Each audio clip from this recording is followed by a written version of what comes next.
Kung tutuusin, hindi lang naman kaming mga kontraktor ang nakikinabang dito. Marami din sa inyo, mga politiko, ang nagpapataba ng bulsa sa pangungurakot.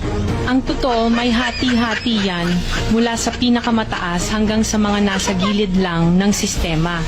Huwag nyo kaming gawing panakip butas kasi kung babalikan ang lahat ng transaksyon, makikita ninyong mas malaki pa ang napupunta sa inyo kaysa sa amin.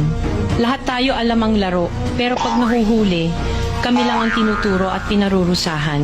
Kaya huwag ninyong ipakita sa publiko na malinis kayo dahil sa bawat proyekto may kapalit na porsyento para sa inyong mga opisina. Ang sistema mismo ang nagtutulak sa amin na sumunod kung hindi kami papayag, wala kaming makukuhang proyekto. Pero sa likod niyan, kayo rin ang pinakaunang nagdidikta kung magkano ang dapat itabi para sa inyo. Kaya kung talagang seryoso kayong mag-imbestiga, wag lang kaming kontraktor ang sisihin.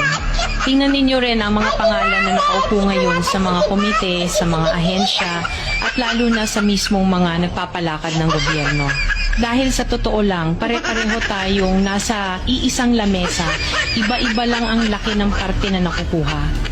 Kawawa po talaga ang mga mamamayang Pilipino kasi ninanakaw lang natin ang kaban ng bayan. Pera ng taong bayan pero tayo ang nakikinabang. Hindi ba tayo nahiya?